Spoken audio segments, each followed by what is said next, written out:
Hi good morning. നമ്മുടെ ഇന്നത്തെ recipe ഒരു ഗ്രീൻ പീസ് കറിയാണ് കേട്ടോ.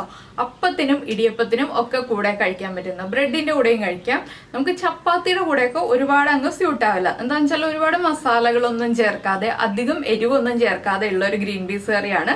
അപ്പൊ നിങ്ങൾ ഈ ഒരു അധികം സ്പൈസി അല്ലാത്ത രീതിയിലുള്ള ഗ്രീൻ പീസ് കറി തയ്യാറാക്കിയിട്ടില്ലെങ്കിൽ ഉറപ്പായിട്ടും ഒന്ന് ട്രൈ ചെയ്ത് നോക്കൂ. കുട്ടികൾക്കൊക്കെ നന്നായിട്ട് ഇഷ്ടപ്പെടും. എന്താണെന്ന് വെച്ചാൽ സാധാരണ നമ്മളെപ്പോഴും മസാലകൾ കൂടുതലൊക്കെ ചേർത്തിട്ടാണ് ഗ്രീൻ പീസ് കറി തയ്യാറാക്കാറുള്ളത്.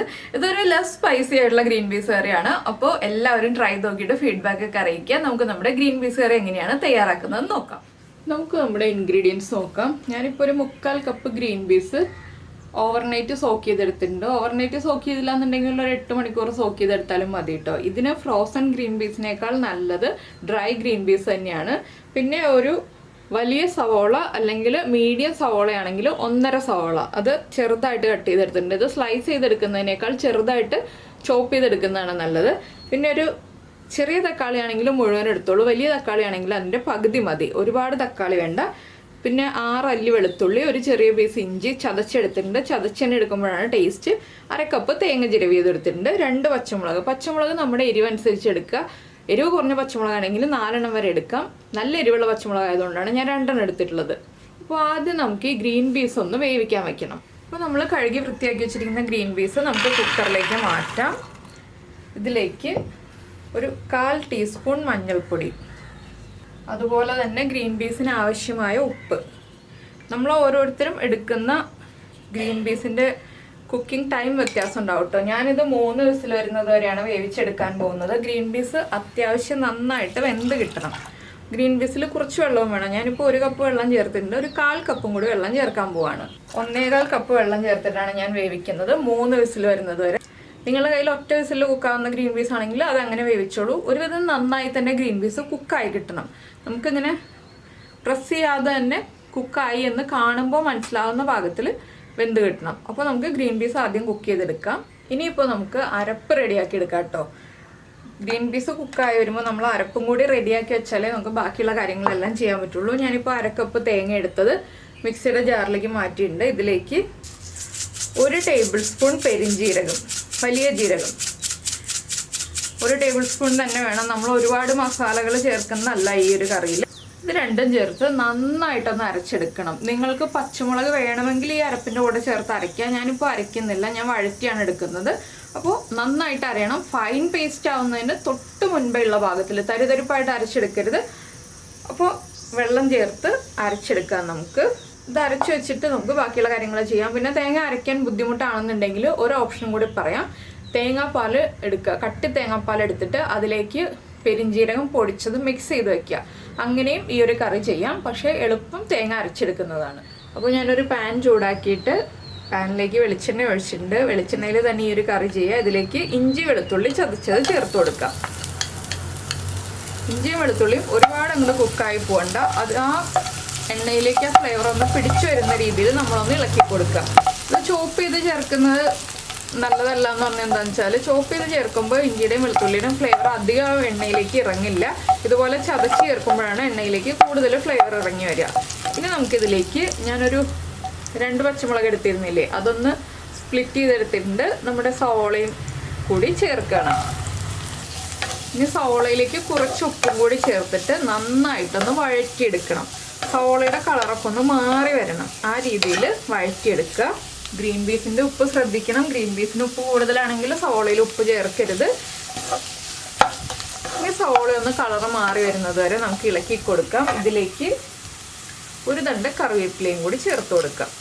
നമ്മൾ സവാള ഇളക്കാൻ തുടങ്ങിയിട്ട് സവാളയുടെ കളറൊക്കെ മാറി തുടങ്ങിയിട്ടുണ്ട്. ഇനി നമുക്ക് ഇതിലേക്ക് പൊടികൾ ചേർക്കാം. പൊടികൾ ചേർക്കുമ്പോൾ ലോ ഫ്ലെയിമിൽ വെച്ചിട്ട് വേണം ചേർക്കാനായിട്ട്. 1/4 ടീസ്പൂൺ മല്ലിപ്പൊടി, ടീസ്പൂണാണ്, ടേബിൾ സ്പൂൺ അല്ല. 1/4 ടീസ്പൂൺ മഞ്ഞൾപ്പൊടി. നമ്മൾ ഗ്രീൻ പീസിൽ മഞ്ഞൾപ്പൊടി ചേർത്തിട്ടുണ്ട്, എങ്കിലും ഈ മസാലയ്ക്ക് ആവശ്യമായ മഞ്ഞൾപ്പൊടി. 1/4 ടീസ്പൂൺ ഗരം മസാലപ്പൊടി. ഇത്രയും ചേർത്തിട്ട് നന്നായിട്ടൊന്ന് ഇളക്കി ഈ പൊടികളുടെ റോ ടേസ്റ്റ് മാറുന്നത് വരെ ഇളക്കി കൊടുക്കുക. 1 മിനിറ്റ് ഒന്ന് മീഡിയം ഫ്ലെയിമിലേക്ക് ആക്കി വെച്ചിട്ട് ഇളക്കാം. പൊടികൾ ചേർത്ത് കഴിയുമ്പോൾ ഫ്ലെയിം കൂട്ടി വയ്ക്കാം, മീഡിയം ഫ്ലെയിമിലേക്ക് ആക്കാം. അതിനുശേഷം ഇളക്കി കൊടുക്കുക. അപ്പോൾ നമ്മുടെ പൊടികൾ കുക്കായിട്ടുണ്ട്. ഇതിലേക്ക് നമുക്ക് നമ്മൾ കട്ട് ചെയ്ത് വെച്ചിരിക്കുന്ന തക്കാളി ചേർക്കാം. തക്കാളി ചേർത്തിട്ട് ഇളക്കി യോജിപ്പിച്ചതിന് ശേഷം തക്കാളി ഒന്ന് ഉടഞ്ഞു കിട്ടണം. തക്കാളി വേഗം കുക്കായി ഉടഞ്ഞു കിട്ടാനായിട്ട് നമ്മളെപ്പോഴും ഉപയോഗിക്കുന്ന ടിപ്സ് തന്നെ ഉപയോഗിക്കുക. കുറച്ച് വെള്ളം ചേർത്ത് കൊടുക്കുക. ആദ്യം കുറച്ച് വെള്ളം ചേർത്തൊന്ന് ഇളക്കി മിക്സ് ചെയ്യുക. ഇത് മീഡിയം ഫ്ലെയിമിൽ വെച്ചിട്ടാണ് ചെയ്യുന്നത്. ആ വെള്ളം കംപ്ലീറ്റ് വറ്റി വരുമ്പോൾ വീണ്ടും കുറച്ചുകൂടി വെള്ളം ചേർക്കുക. പിന്നെ 2-3 പ്രാവശ്യമായിട്ട് നമ്മൾ സാധാരണ ചേർക്കുന്ന പോലെ വെള്ളം ചേർത്ത് ആ മസാലകളും കുക്കായി കിട്ടും, നമ്മുടെ തക്കാളിയും വേഗം കുക്കായി കിട്ടും. ആ രീതിയിൽ കുക്ക് ചെയ്തെടുക്കുക. പിന്നെ തക്കാളി ഒന്ന് കുക്കായി വരട്ടെ. അപ്പോൾ ഇതാ തക്കാളി നന്നായിട്ട് കുക്കായി ഉടഞ്ഞു വന്നിട്ടുണ്ട്. ഇതിലേക്ക് വേവിച്ച് വെച്ചിരിക്കുന്ന ഗ്രീൻ പീസ് ആഡ് ചെയ്യാം. ഗ്രീൻ പീസ് ആഡ് ചെയ്തിട്ട് വീണ്ടും ഇളക്കി മിക്സ് ചെയ്ത് ഉപ്പ് ചെക്ക് ചെയ്യുക. ഉപ്പ് കുറവാണെങ്കിൽ ഉപ്പ് ചേർത്ത് കൊടുക്കുക. ഒന്ന് നന്നായിട്ട് തിളച്ചു വരണം. അപ്പോൾ എരിവും ചെക്ക് ചെയ്യുക കേട്ടോ. എരിവ് കുറവാണെങ്കിൽ കുറച്ച് കുരുമുളക് പൊടി ഈ ഒരു സ്റ്റേജിൽ ചേർക്കാവുന്നതാണ്. എന്താണെന്ന് വെച്ചാൽ നമ്മൾ അരപ്പും കൂടി ചേർക്കുമ്പോൾ എരിവ് കുറവാണെങ്കിൽ എന്നുള്ള കാര്യമാണ് ഞാൻ പറഞ്ഞത്.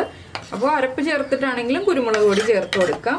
അപ്പോൾ നമ്മുടെ കറി തിളച്ച് തുടങ്ങിയിട്ടുണ്ട്. നമുക്കിനി അരപ്പ് ചേർക്കാം. അരപ്പ് ചേർക്കുമ്പോൾ ഞാൻ ഒരുപാട് ഗ്രേവി ഉള്ള കറിയായിട്ടല്ല ഇത് ചെയ്യുന്നത്.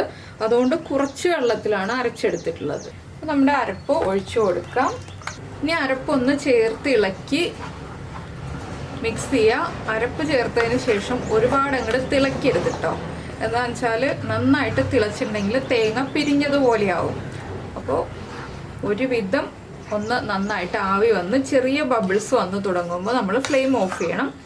കണ്ടോ, വളരെ എളുപ്പത്തിൽ നമുക്ക് ഇതുപോലെ ഗ്രീൻ പീസ് കറി തയ്യാറാക്കാം.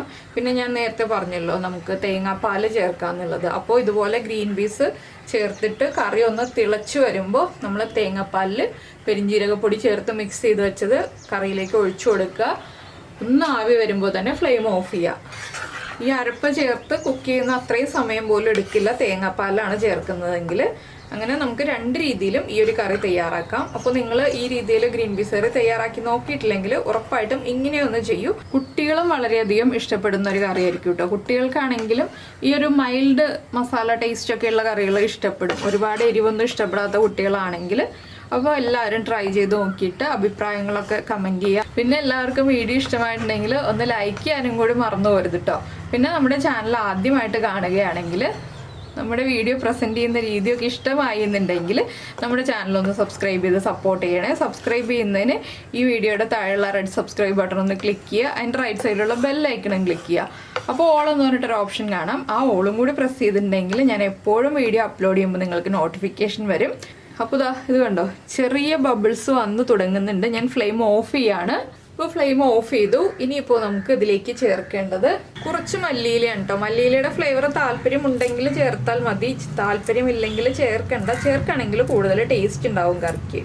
അപ്പോൾ മല്ലിയിലയും കൂടി ചേർത്തിട്ട് ഒരു ഇളം ചൂടിൽ ഈ കറി സെർവ് ചെയ്യാവുന്നതേ ഉള്ളൂ. ഒരുപാട് ചൂടോടുകൂടി സെർവ് ചെയ്യുന്നതിനേക്കാൾ ടേസ്റ്റ് ഇളം ചൂടിൽ സെർവ് ചെയ്യുന്നതാണ്. അപ്പോൾ എന്തായാലും എല്ലാവരും ട്രൈ ചെയ്ത് നോക്കുക. നമുക്ക് നമ്മുടെ അടുത്ത റെസിപ്പിയുമായിട്ട് അടുത്ത ദിവസം വീണ്ടും കാണാം.